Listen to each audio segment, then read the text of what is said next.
right, ladies and gentlemen, boys and girls, it is time. Baseball is back. The Cleveland Guardians will kick off their 2024 baseball season, and it is time for another episode of the MLB Guardcast, episode number 24. I am Mike Vorhies, and with me, as always, let's see, meteorologist extraordinaire, statistician, no longer Barry White, former Major League pitcher, and overall fantastic co-host, Bryan Shaw. Bryan, baseball's back, brother. How we feeling? Baseball's back. I'm feeling much better. Last week was a little bit rough, but I have recovered and we have a roster. So We let's do. let's talk about this roster. Let's talk about, I'd say, probably one of the biggest surprises we've had in a few years. And Yes. and I did a little bit of research, and there's some spots where I think if this team is utilized properly, can do a little bit better than they did last year. All right, let's run through it. There's a name that's missing, and you alluded to it. We'll see if anybody picks up on it. We'll start with the pitchers. So obviously, our opening day starter in Oakland on Thursday will be Shane Bieber. Of course, no brainer. Tristan McKenzie, Tanner Bybee, Logan Allen, and Cookie. Carlos Carrasco are your starting pitchers. Gavin Williams will be a starting pitcher, but he will miss at least his first two starts, I've read, with a small injury, but he'll be back. So Gavin will slot in. Carlos then moves to the bullpen, I think. We'll see. Other names include Tyler Beatty. We heard Jim Rosenhaus talk about him last week. You now have Bieber, Bybee, and Beatty. Good luck. I will struggle with this all year. Tanner, or not Tanner. See, I already did it. There you go. Tyler Beatty, former San Francisco Giant prospect. He will start the season as our long reliever. He looked good in spring, so we'll see what we can do. Now time for our beloved bullpen. It starts with the closer, Emmanuel Clase. Of course, he didn't go anywhere. Rumors were all offseason that the Guardians were listening, but They obviously not always a deal. listen. They always They listen, of course. And always listen. they always listen, but the price was too high. The setup guy should be Trevor Stephan. However, Trevor Stephan not here. He is out for the season. He had Tommy John surgery, is what I heard, and he'll be gone until next year sometime. So taking his place, a man we received in a trade, Scott Barlow will be our setup guy. Teaming with him in the bullpen will also be Nick Sandlin, Eli Morgan, left-hander Tim Herron, and Hunter Gaddis. The one that I laugh at is they listed Cade Smith, and then they put a / external addition. So Cade Smith is at the back of the bullpen. He has the very last job for now. The Guardians, though, if they see a better option or a veteran who has been cut from his team, he may come on and Cade may go down to AAA. Yeah, Any shocks there for and Cade you? is still young. Oh, yeah. So that's expected. No, I know the bullpen has had some injuries, but I'm not particularly worried about it. So Sam Henches is also going to start off on the injured list. He has some finger bruising. He'll be back. Gavin Williams will be back shortly. So I think that'll all be fine. Losing Trevor does hurt because you had a really deep back end. However, when we were talking to Jim Rosenhaus last week, he specifically called out Hunter Gaddis and said he's in great shape.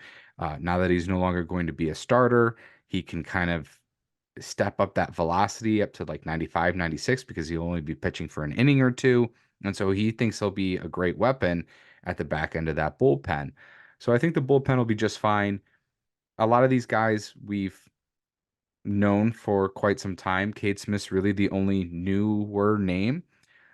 And I think he'll be the first one to get optioned, when we do get either an external addition or somebody comes back from the injured list. So I'm not particularly worried about the bullpen and the injuries. I think they'll be just fine because with the addition of Barlow, I think that's going to be able to take some of the pressure off of Clase and him not being used as much because Barlow does have that closing experience as well. Absolutely. And obviously the name may sound familiar. It was with the Kansas City Royals. The Royals traded him out to San Diego. And then we traded De Los Santos, not Davison, not Davison, the other De Los Santos that we had to get Mr. Barlow. So I think Scott will do well in that setup role. I'm interested to see if the Guardians will keep two lefties. Will Tim Herron stay when Henches comes back, or will Tim Herron potentially go back down, since we usually only go with one lefty? Who knows? There's no real need for that lefty specialist like we used to in years past. So it'll be interesting. I know I've been scouring the waiver wire to see if there's anybody the Guardians will look at. No one's really jumping off the page, but if you remember, you said Hunter Gaddis a few minutes ago. I was big on this kid when they brought him up. I think, though, a starter may not be his best role. I do think that in the bullpen, couple innings every couple of days, I think could be lights out for us. And again, it takes the pressure off of Barlow and Eli Morgan and Sam Henches and Emmanuel Clase, to where we're not using them all the time and then they implode. So, Well, and keep in mind too, they're not injured. They were sick and will start off on the injury list, but you also have Xavier Curry. You also have Blake Lively. So you have a couple more guys that'll get added to the bullpen likely at some point. Now, Xavier and Lively are more of your long reliever guys that Carrasco might take over position wise. So maybe they do stay in AAA. But the point is that you do have what appears to be a lot of depth at the bullpen position. Well, and we all know that the injuries bit us hard last year, so having some extra pieces goes a long way when you're trying to win a World Series. Now on to the infield and outfield and utility. Our two catchers, these are no-brainers, guys. It is Bo Naylor. He will be the starter. And his backup, no, it's not Cam Gallagher. No, it's not fill in the blank. We got him back. It's Austin Hedges. No longer dad bod, apparently, according to Jim Rosenhaus. He has abs, folks. So I said he has abs. I saw the that's video. true. That I is saw a true. couple of lines underneath the rib cage. Having Couple of Austin indents. Hedges, having Austin Hedges back is going to be huge. Not known for his offense, we get that, but defensively and the pitchers love him. He calls a phenomenal game. Having him is going to be incredible, and it's only going to help Bo Naylor get better. So I think it's a win-win. On the infield, playing first base, this is a no-brainer. Josh Naylor. I think Naylor will also play some DH as well. Andres Jimenez gets the nod at second base. Jose Ramirez takes the corner there at third, and the shortstop is not Gabriel Arias. It will be Brian Rocchio. As you said, Brian, off air before we started recording, I joked and said that he won the starting shortstop job. He played well. And what did you say? I said he was the least worst. Yes, he was something like that. He was the least bad or something like that. Yes, Brian Rocchio will get the start at short. The utility guys will be David Fry, which obviously carrying a third catcher because he can play catcher, but he plays all over the field. So having David Fry and then Gabriel Arias does make the squad as the utility guy. You and I have both agreed that he'll probably be DH from time to time. He'll probably play some first base. And we'll probably see him play short, maybe. I don't know, depending on how Brian Rocchio does. Moving on to the outfield, Stephen Kwan in left, Will Brennan and Ramon Laureano in right. And then two surprising names, folks, not for me. Tyler Freeman listed as a center fielder / ultra utility, because obviously Tyler Freeman can play all over the diamond as well. He'll be our starting center fielder, I have a feeling. And then Estevan Florial rounds out the Guardians 26-man roster. You may remember we traded Cody Morris to the Yankees for Estevan Florial. He tore it up in the minors, hit like 28 home runs, hit 288, but he couldn't cut it in the majors. And so the Yankees thought a change of scenery may do him well. Cleveland said, sure, why not? We'll give him a run. There's a name missing, Brian. Yeah. Does it shock you that Miles Straw is not listed on our 26-man roster? 100%. I was blown away. There was a rumor that started from our friends at Covering the Corner. I had Yeah. texted you. You said there's no way. And No, yeah, Miles Straw we're a got put family on. show. We're a family show. We won't repeat exactly what I said. There was no shot of I didn't believe it. There was no way Brian Shaw was getting me. I thought there's no way Miles Straw getting released. No, he's playing a joke on me. Sure enough, you sent me another text when it was confirmed, and my jaw literally hit the floor. So yeah, and so to be clear, what happened was they put him on outright waivers. It was similar to how we got Lucas Giolito last year. Yeah. And they put him on outright waivers. So what that means is every team gets a chance to claim him.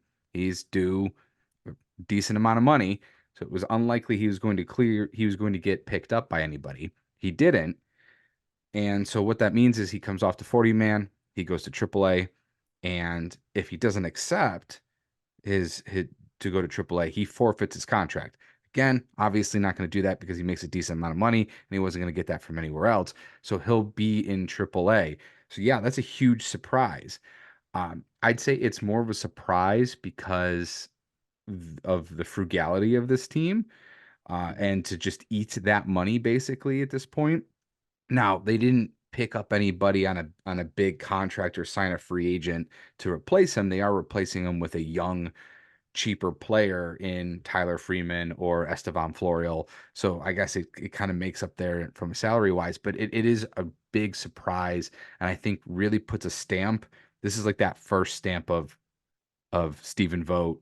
This is my team. We're going to do things this way, or, that collaboration with the front office. But big surprise that Miles is not with the team. And I want to say this though, regardless of Miles's struggles with the bat, um, I always liked Miles personally because of that moment with Yankees fans and jumping into the stands and defending Stephen Kwan. I mean, that's a stand-up guy. I know he was pretty well liked in the locker room, and so it's unfortunate that it just doesn't work out. And so like you can have that, those personal feelings towards players and want them to succeed, but unfortunately, it's just not always the case. So they move on. Tyler Freeman, as you mentioned, was doing pretty well in the spring in center field, and it looks like he's going to get the nod at center field. Uh, and so I did some comparison player wise of kind of what we did last year stats wise, Mhm. what these guys are somewhat projected to do, or where they had some of their best months. And like right off the bat, we can take three players and say if they just get back to their 2022 season, it's already going to be a big improvement. One is Jose, one is Andres Jimenez, and the other is Stephen Kwan. So, they each were down from their previous year, all three of them. Josh Naylor had a career year last year, but can we get a full season out of him to have that career, to have that same production? And can he play the full season and not miss a month or miss 2 months here and there? Hopefully that's the case because he's now, this should be, what is this, the third season after his injury now, correct? Mhm. So hopefully that'll be the case. Now, where you really start to get into how this roster is constructed and where I was talking about um, the usage of guys. Let's start off with right field. So Will Brennan had a 700 OPS and a 92 WRC plus versus right-handed pitching. Ramon Laureano's career WRC plus is a 121 against lefties, and he repeated that same mark last year. So right field production for our team last year was a 74 WRC plus. So if you can get a guy that's going to hit 92 against righties and a guy that's going to hit 121 against lefties, that's already a huge improvement just by properly platooning those guys in right field. And that's just saying Will Brennan is a repeat of what he was last year. You hope he improves. He had a really good June where he had an 890 OPS. So you do hope that that swing change that he implemented improves and he improves there. So just by different roster utilization there with those two guys should make a much better platoon in right field. Another instance where you compare you can compare directly of kind of what we're doing is Miles Straw's offensive production with what Tyler Freeman would be projected to do. And Tyler Freeman on Zip's projections is a 100 WRC plus, so right at average. The difference is Miles Straw was a 69 WRC plus, so way low, 30% lower than league average in hitting. And in his limited time, Tyler Freeman last June and July had a 730 OPS. Miles Straw last year had a 600 OPS. So on base plus slugging. Big difference there. So even with maybe the slight drop in defensive abilities for Tyler Freeman in center field, that's a big difference in potential offensive production. Well, we know that Miles struggled a lot last year, and I know this kind of shocked me because it looked like he was starting to hit the ball. In spring training, there was a game where I know he went 3 for 3, had a double, couple stolen bases, a diving catch in the outfield, and everybody's like, okay, maybe Miles has figured it out, maybe he's back. And then the Guardians go ahead and put him on waivers. Nobody claims him. He accepts his outright assignment to AAA, and yet we're on the hook for this money.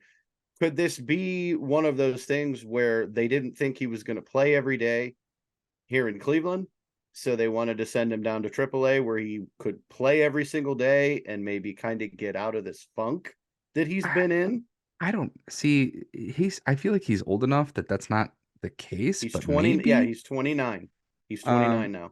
I think it's more you could do. I think this is some roster manipulation. You knew nobody was going to claim him, and you basically got to send him down to AAA without optioning him. And so it gives you an opportunity to see Estevan Florial. Straw might be back this season. If Yeah. Florial really struggles in the first month and Chase DeLauder's not ready yet, then maybe you call Miles back up. Or I think that's a lot of what it is. And the same kind of goes for why they didn't keep Davison De Los Santos. There just wasn't really a spot for him. No. It was much harder to keep him on this roster because who else do you send down to AAA? And we had talked about, you and I just together, it just made more sense from a roster construction standpoint that Rocchio plays short, Arias, who can play right field, who can play first base, who can also DH, kind of takes on that role with David Fry and Josh Naylor, and they kind of have that like three-man rotation of first base, DH, with the three of them. And uh, then there's just not really a spot for De Los Santos unless you add him to that rotation as well, and you option somebody like David Fry. So we'll see, but Davis and De Los Santos does end up going back to Arizona. Well, you said Arias plays right field, first base, DH. He'll also play third as well. I've read. So when Jose needs a day of rest or they want to put him at DH, he can play third. David Fry could potentially slide over and play third. I doubt they're going to move Jimenez and Rocchio. The only way I see Rocchio not being our shortstop is if he really comes out of the gate and he just absolutely flops. But then you have Then other options. You have other guys in the minors. I mean, we Angel, Angel oh, sorry. Martinez and Juan Is it Brito. Angel? Is it I Angel? believe it's Angel. It's Angel. He turned a lot of heads. Yeah. He And played then well. He'll start the season. You got Kyle Manzardo down at AAA, who he's not going to be there long, folks. right. There is no doubt in my mind that he's up here before. I'm going to go out on a limb and say he's up here before June. I hope so. So that's another thing too. So let's take the DH production from the team last year. It was dead last in Major League Baseball. Yeah, we were bad. So you kind of like with right field, if you properly utilize these guys and put them in the best position in that DH role, and or whether it's rotating out Josh Naylor and he plays a little more DH. The point is though, Arias had a 119 WRC plus versus right-handed hitting last year, and he was atrocious versus lefties. But Mhm. David Fry had a 110 WRC plus versus lefties, whereas the whole DH production as a total was 81. So you're getting 20% above average by just putting those guys in the proper positions against the proper pitching versus what you had last year. So that's a 40-point difference. Right. Uh, Well, and and and we know that Tito was stuck in his ways, and we know that he left some guys in the lineup a little bit longer than he should have. Ahmed Rosario being one. Um, we know that it's no longer Tito, and it is now Stephen Vogt. He has control, and he is showing that you're right. This is his team, and he's going to construct the team as he sees fit. I think Chase DeLauder, I think Kyle Manzardo, and I think Angel Martinez are three names to watch very closely, as they are going to be up here very soon. There's no doubt they had an amazing spring. I think the Guardians will want them a part of this team, especially if people like Estevan Florial, if he struggles, mhm, or Will Brennan, or David Fry, or Gabriel Arias. If those guys struggle, they have options, except for Florial. He's out of options. yeah, And if we were to move on from him, we would have to designate him for assignment, yeah. which the I would Guardians guess he could would be the first potentially one to do. go, or David Fry being optioned. I think that's a safe bet, unless you trade somebody like Gabriel Arias, but they haven't done so yet. So we will see. One more comparison to make, and you mentioned it with Ahmed Rosario and Tito. So 2 years ago, Ahmed Rosario had a 105 WRC plus, and he I think led the team in hits and just hits. Hmm. Last year he dropped to an 88, so he was 12% below average, and he was also the worst defensively at shortstop in Major League Baseball. We know Brian Rocchio is a strong defender. Now he's projected by Zips to have a 90 WRC plus, so close to what Rosario had last year in offensive production, but and again, we're talking about a rookie. We've only seen 23 games out of him in the majors. So there is that chance that he's going to have his struggles in his first season here up in the majors. But my point is that you basically would have the same production out of him if the projections are correct as Ahmed Rosario, but then you have significantly better defense as well. Well, it'll be interesting to see how Stephen Vogt puts this lineup together and who's where. I think Stephen Kwan is entrenched as your leadoff hitter. I don't think that changes. It'll be interesting to me who he puts at the two hole. I know that he experimented with it during the spring. You saw Jose there. You saw Ramon Laureano there. Will Brennan was there. Even Tyler Freeman, I think, had a few games where he hit second. We know that Naylor's a lefty. We know that Will Brennan is a lefty. So to try to split these guys up, and we know Bo Naylor is a lefty, I believe. So trying to split them up, do you think that he'd put Rocchio towards the bottom then of the lineup, maybe hitting ninth? Yeah, we'll have to see. There was an interview too that he had mentioned that I think they're gonna really mix it up a bunch. I don't think you're gonna see the same guy in the two hole every day. I don't That's think you're gonna great if it see. works. I think you're only gonna the only mainstays is maybe Quan first, uh, Jose third, and Josh fourth. Like that might be the only consistent part of the lineup that you're going to see. Yeah, because where does Andres Jimenez fall into that category? Does he hit second? Does he hit fifth or sixth? Does he? I mean, who knows? This is Stephen Vogt's team, And it so might be based on just who's hot.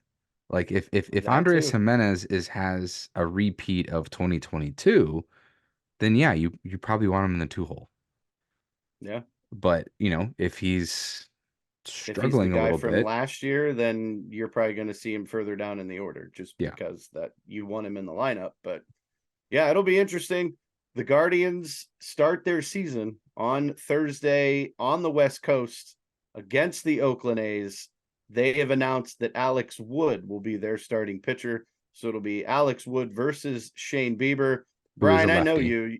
You're going to stay up and watch this game. I know you. Oh You yeah. won't sleep. With it being on a Thursday night, I believe Yes, it's a that's Thursday Thursday. night. I'm going to stay up and watch it too because I am off on Friday. So I will be tuning in as well on Valley Sports, getting to see our buddy Andre Knott and the rest of the crew. What are your thoughts? I'm going to quickly put you on the spot. Give me a prediction for this year. You know, I think they'll be in the hunt. Obviously, I'm a little more afraid of Detroit this year. Obviously, the White Sox just kind of torched their roster. The Twins are going to be around. I think if they do all those things that I mentioned, if guys rebound after last year, there's no reason they can't make the playoffs. I mean, I mentioned that like positions versus last year and this year and just how bad it was. And if you just get average production out of some of those spots, that's a significant increase in offensive production. Uh, and that's going to make a big difference. Plus, how do a lot of these guys were young and you had your sophomore slumps and things like that. Are we going to get sophomore slumps out of the trio of pitchers? Does Shane Bieber stay healthy? Does Tristan McKenzie stay healthy? There's a lot of ifs there too. If the pitching staff's in shambles, then well, what are you going to do? But I do think that they have a chance to make the playoffs if those things go the way I said that they go. If the roster's utilized properly, and everything I had said wasn't just pure projection. It was what guys have done or shown that they can do either in small snippets or in different utilization of platooning. Right. It'll be a definite interesting feel to the year. I know you didn't ask, but I'm going to tell you anyway. I think this team wins 90 games. I think that That should win the division. they will win the division. I think we have the bounce back season that we are prone to seeing with the Guardians. I think last year was one of those throwaway years, and things didn't work out. And I think this year the sky's the limit. I think they're going to surprise some folks, and they're going to be in the hunt, like you said. If Bieber stays healthy, if McKenzie stays healthy, those two at the front of that rotation, absolutely going to be amazing. Having Gavin Williams and Tanner Bybee back 1 year more mature, learning some things. You've got Logan Allen, who's going to have a bounce back here, and it's Cookie Carrasco, folks. We're doing this for Cookie. That's all there is to it, and it's a Cookie year. That's where I'm going. It's Cookie. That would be something. Yeah, it's a great story. Glad to have him back. Glad he's part of the rotation. And hopefully he does stick around in that long relief. But Mike, we've got a special guest coming up, so We do take a small little break here, and then we're gonna talk to Marco LaNave. This episode of the MLB Guardcast is sponsored by Sadnap Studios. Are you in need of assistance when it comes to digital arts, logo creation, website design, brand building, or designing merch?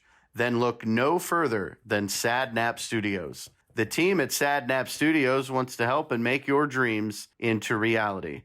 Everything is original and organically created, nothing AI. You can follow them and check out some of their incredible work on Instagram at sadnap_studios_art drop. Thanks again to the folks at Sadnap Studios.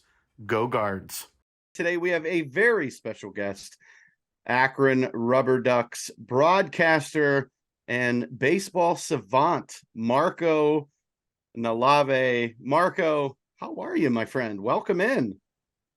Hey, thanks for having me, Mike and Brian. Good to talk with you guys. And gosh, baseball season coming up next week. It's great.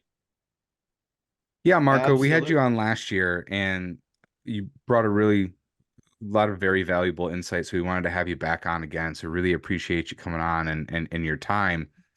And it's amazing that you nailed so many high impact guys for the Guardians last year in the pitching staff and all those rookie pitchers that came up and with Gavin Williams and Tanner Bybee and Logan Allen and talking about all those guys and with several of them starting off in Double A and then making their way up to the majors and having such a high impact. So a very quick jump for several of them.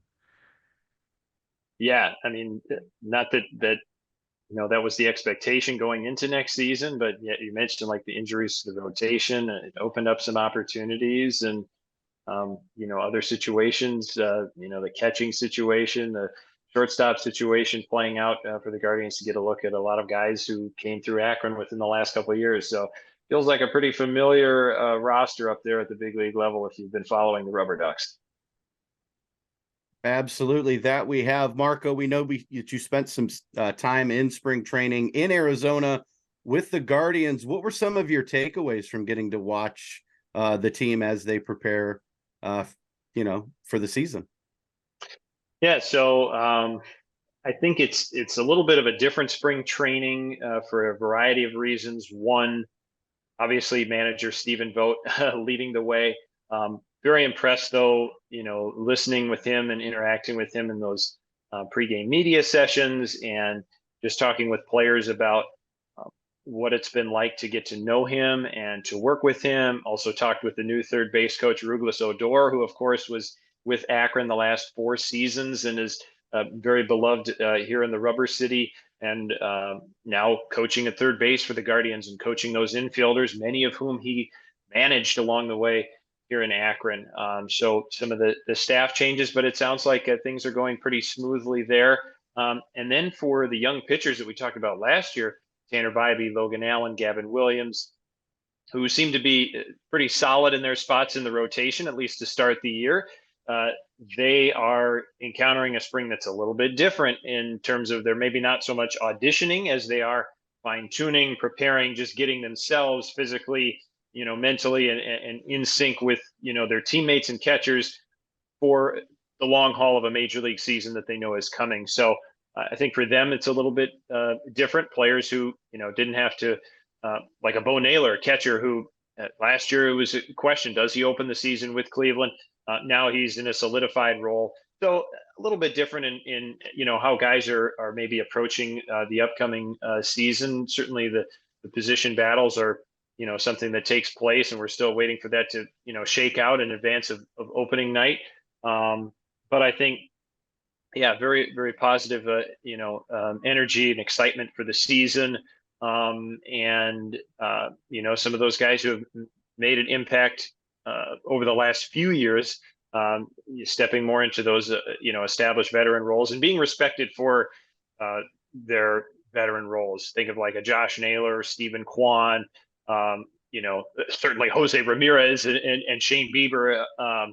But those guys very much looked to by the younger players as the tone setters that they can be, looked to for how they go about their business as well.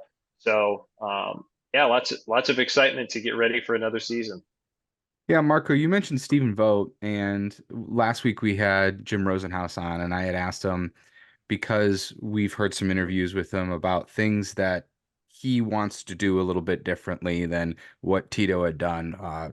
Talked about aggressiveness at the plate and swinging more when counts are in your favor, utilizing the lineup a little bit differently than maybe what Tito had done.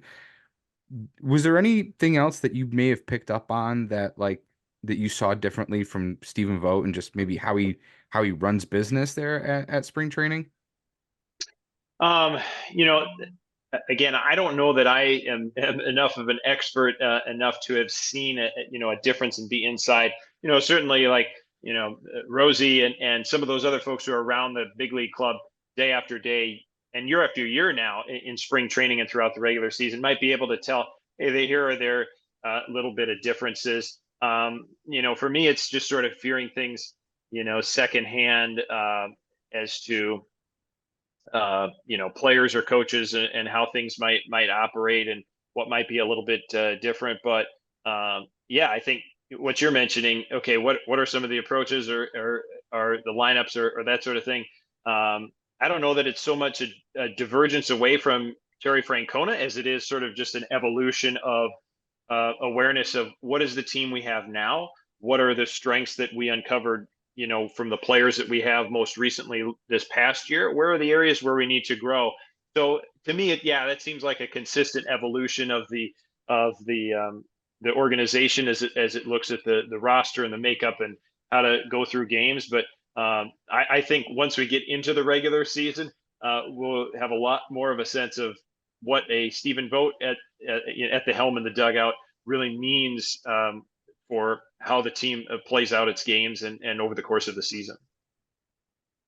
Absolutely. Marco, you did a spring breakout game, which you got to walk us through this. I thought this was phenomenal. I had a chance to listen. I thought you and Jim did a phenomenal job. I know Mr. Mitchell from the Columbus Clippers did a good job. What was that like for you? And can you kind of just give us a little insight as to what you got to experience? Well, first of all, a huge thank you to the Cleveland Guardians, particularly Jim Rosenhaus, Curtis Danberg, and everybody with the organization for thinking of us, the Columbus and Akron broadcasters to call this game. And it was just a very special opportunity to really showcase those players who are still in that development process. And many of them with the Guardians had been in the major league games and the major league camp right up until that point. I think of like a Juan Brito, John Kenzie Noel that we saw as high as AAA Columbus last year. Then playing in that game, Kyle Manzardo being another one. We're not far away, but got to play in that game, and it became a real showcase for them. And Cleveland actually chose to keep the same lineup on the field through the whole game. The Reds, who were the opponent, were playing their second spring breakout, and they were the only team in Arizona because of an odd number of teams there that did play 2 spring breakout games. So they mixed up their lineup on the field a little bit. The Guardians stayed with their starters on the field. Doug Nikhazy was the starting pitcher whom we saw all of last year in Akron and even a little bit the season before. And he found a groove, struck out 6 guys in a row. That was pretty cool to see. And then they, used a couple other pitchers to finish out the game. But they played it after a game that the Reds hosted against the Mariners, a regular spring, major league game. And then it was kind of the second half of a doubleheader, just a 7-inning game. But a cool opportunity to see players all throughout the system on the field at the same time. Thinking of like a Jose Devers or Jason Churio, some guys who haven't even come to Akron yet and may not for a little while, playing with those guys who are on the doorstep and being considered even for a major league opportunity very soon this season. Just fun to see all of that talent put out on the field at once. And, different organizations, Baseball America and MLB.com might put together sort of an all prospect team, from time to time. But now you get to really see it play out and say, well, hey, maybe this is the lineup, in 4 or 5 years or something like that. To see it play out on the field, I think is a pretty cool opportunity. The coaching staff was led by the Akron manager for this year, Greg DeCenzo. He was managing that game. Many of his assistants who will be in Akron were also on the staff, and some of the player development people as well. But I think it was a really cool idea and opportunity to get a glimpse, if you're watching closely and paying attention, of the guys who are going to make it up. And it could be over the course of several years that we're seeing it unfold. But I think it was a great first opportunity, and certainly very, very excited to be part of it with Jim and with Ryan to share that with fans back home. Who do we have to shake down at MLB to get that game broadcasted? Well, I think that continuing to show the fan engagement and interest again around these games was big, and MLB picked out some games that they wanted to cover and highlight, and the fact that they did it over 4 days, I think, was good to contain it within a series of days. You can kind of focus on this is the breakout weekend, and everybody can be talking about it. But maybe we'll still have to see if we can get the video and full coverage, with everybody in future opportunities. But yeah, loved being a part of it and to be able to share at least a little bit with those Reds and Guardians fans. Now, Marco, you had mentioned several players that were in that game and were in spring training. But I think the attention right now for everybody, just because his spring was so good, and it does look like he's going to start in Double-A. But what are your thoughts on Chase DeLauter and the spring that he had? Yeah, so exciting for him, to think of just his personal story and getting drafted and then dealing with injuries and really not getting a chance to show what he can do on the field until just last season with Lake County, and of course the brief time with Akron, and then going to the Arizona Fall League. I think the trajectory continues to just soar up for Chase DeLauter, and yeah, I mean it's exciting, and hopefully we'll get a chance to get another glimpse at him in Akron. That would be great to start the season, and a lot of excitement around him. One thing that I thought was interesting that I heard being there when Chris Antonetti and Stephen Vogt met with the media. Antonetti was asked about DeLauter and the spring he's having, and kind of implying like, what more does this guy need to do to be on the major league roster? And the answer that he gave, and I'm paraphrasing from what I remember a little bit, is, hey, we love everything that he's showcasing in terms of the work he's doing, physical attributes, everything about his game and who he is. What developmentally they like to see as an organization, and this again was what Antonetti was sharing, is in the minor leagues having players experience adversity in the minor leagues at some point, and it may be at a different level for everybody, but experience that adversity. He certainly experienced physical adversity with the injuries, but the performance adversity where you hit a slump and things aren't going well, and how does that player respond? And for some, it may be the first time in their career where they really do struggle on the field with their performance. What do they do to get back on track? How do they respond? And doing that in the minor leagues is an excellent, development ground, literally, for those skills, and building that to be able to, when you encounter that inevitably in the major leagues, that you have that skill set and that knowledge to fall back on to continue to persevere when it is the lights on in the big league stadiums and on the big league stage, and the pressure is greater. So I thought that was an interesting insight of hey, there are some things developmentally to do. And I remember talking with Chase at the end of the season, this end of last season, when he was in Akron for that last week of the year, and he got a hit in every game, by the way, as a rubber duck. But asking him, hey, what do you want to continue to grow with? And he said, hey, I know I need to still grow. There are more refined approaches that I can have at the plate. I'm a pretty instinctual hitter. If I see a pitch I like, I swing. But refining those approaches based on particular pitchers, working counts, that sort of thing. That was just one thing that he mentioned, but he's aware that when you advance to a higher level and there is more information and pitchers are game planning for you, and you can therefore game plan for pitchers as well, that's something that he hasn't been exposed to as much, and an opportunity for him to continue to grow. So my sense, again, putting all of those together, is that both Chase and the organization recognize things are looking great, and that's a great sign. But there's some development work to still do to be ready for the major league level, which is only a matter of time for him.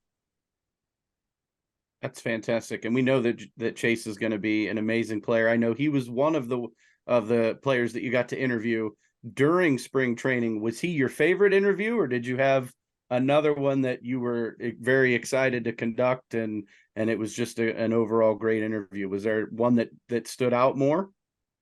Well, I have to say it's really rewarding for any of these guys for me to see any of these guys make it to the major leagues and have impact, and be able to circle back with them, after a tremendous season or reaching that level, and just talk with them, about what it's been like going from, where we saw each other last to now in the major league. So, like a Bo Naylor and a Tanner Bybee, who now have really established themselves as key parts of the Guardians roster.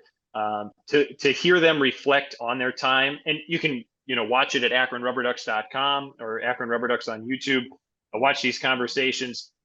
You can see, talking about that development journey, these guys remember and can recognize that there was something important taking place at that stage in Akron, and I'm sure something they particularly remember from Columbus or Lake County or Lynchburg or any step along the way. But they can look back and say, yeah, that was key for me being where I am today, which is pretty cool to share with them, and to then share with our audiences as well. I have to confess that my favorite was talking with Ruglis Odor, and now that he's on the major league coaching staff, just getting to see his excitement for it all, and knowing him from the past several years and the great work that he's done in Akron and throughout the organization, that was pretty cool. And I'm sure for so many people, it's fun to see Rugi where he is now, getting the story from him about how Stephen Vogt recognized and honored him as part of the introductions in the clubhouse before the spring training got underway, and for the whole team and organization. It's just really cool to share that, and see firsthand the emotion and excitement for Ruglis Odor was very special. So last year you did predict a couple of guys that were likely going to make an impact for the Guardians team. Maybe not as quickly as they did, but you still pointed them out and said, keep an eye out for these guys.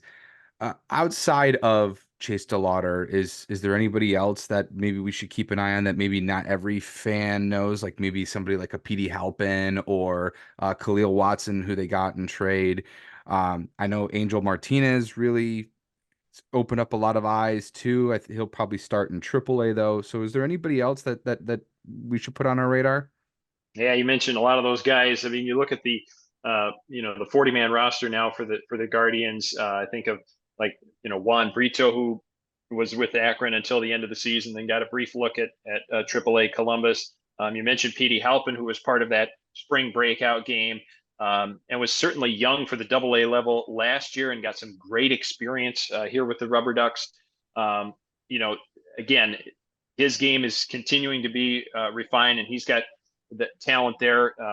Ruglis Odor said at the end of last season that defensively he's a major leaguer, and the number of at bats that he got from the leadoff spot was really helping to refine that piece of it. So still some development there, but yeah, one to keep on the radar as well. On the pitching side, we saw Franco Aleman was just so dominant here at the end of last season.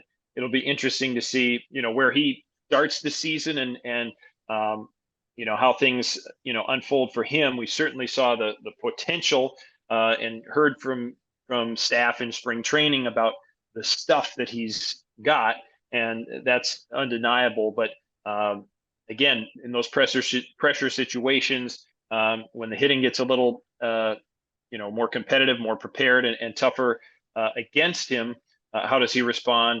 But yeah, the Guardians, we know that injuries happen, and they're going to need some pitching depth. So he'd be one to look at. One pitcher that we didn't see in the spring breakout game, he was listed on the roster and really finished the year in fantastic fashion for Akron. Again, still, working on some things developmentally. Left-hander Will Dion, he was very impressive.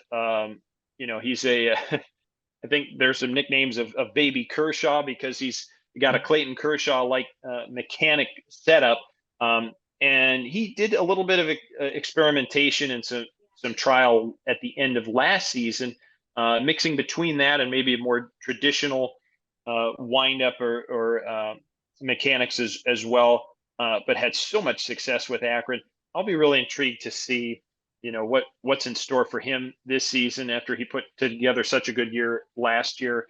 Jack Leftwich and Mason Hickman, a couple of guys that they had in Major League camp for a while. And we saw all of last season with Akron. It'll be fun to see, where some of those guys end up this year and as the season unfolds. Yeah, we know the rosters for our minor league teams will be released soon. We know that Marco will definitely give us a heads up with who will be in Akron. We know that the Rubberducks season begins Friday, April the 5th at home against the Altoona Curve. Marco, for those that have never been to Canal Park, what makes Canal Park so special and inviting for a minor league baseball game? So I think, first of all, you start with Canal Park being right in downtown Akron. I think it's a great setting that, you have a feel of the community, just it's enmeshed within the community right downtown there. So, it makes for a beautiful setting. Again, like so many of these minor league parks, very intimate, getting to see, up close and in person, these future stars of the game. The front office and ownership here has done such a great job taking care of the entire facility, from the field itself, which I'm looking out over now. It looks in fabulous shape, thanks to Chris Walsh and Colt Boxler and the grounds crew here. Our owner, Ken Babby, who's made investments in so many of the hospitality areas and the fan-facing areas throughout the ballpark as well.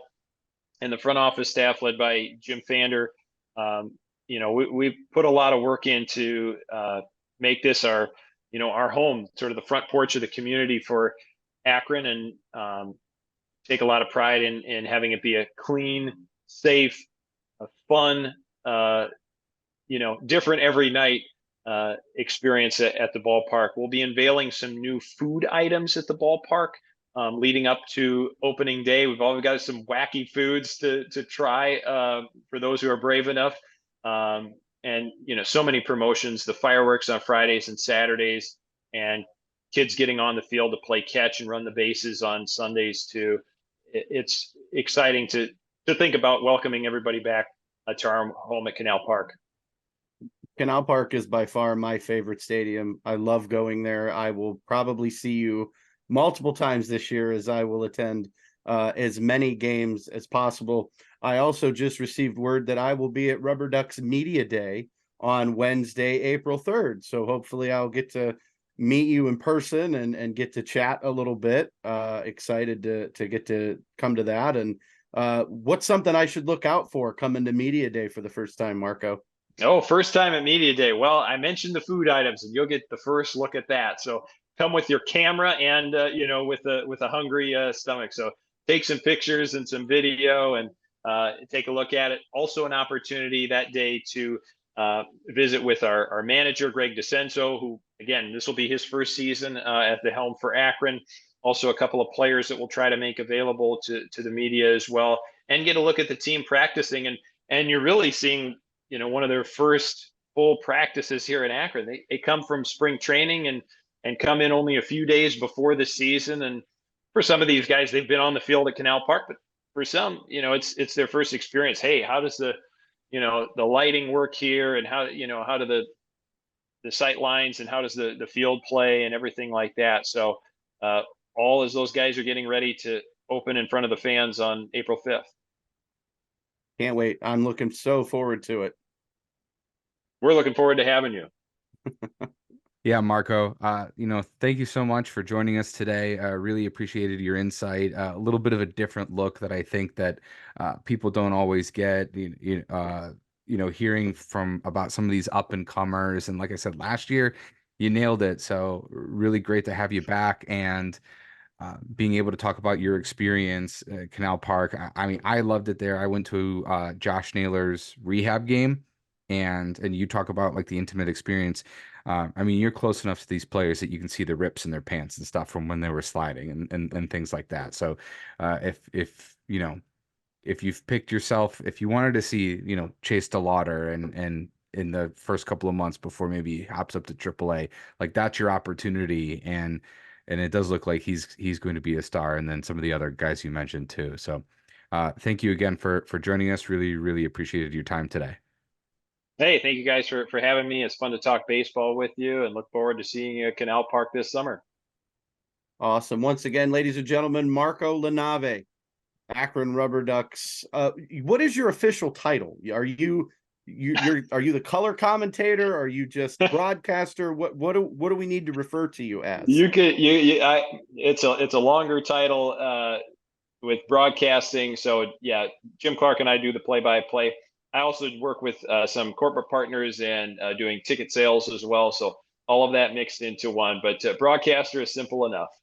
All right, we're going to go with Jack of all trades, Marco LaNave, going forward, or maybe Swiss Army knife, Marco LaNave. He can do it all, but we want to thank you so much, Marco, for coming on the show. We look forward to an amazing season again, April 5th, Canal Park. Will it be a fireworks night right out of the gate? It will be? Yes, it will. Yes, sir. Friday night. There you go. If you want some fireworks, folks, that's the place to be. Akron does it right.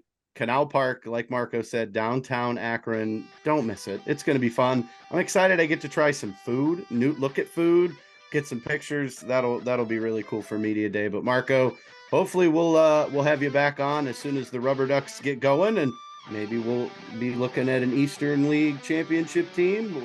We'll have to wait and see. Sounds good. Looking forward to it. Thank you, Marco. We appreciate it, brother.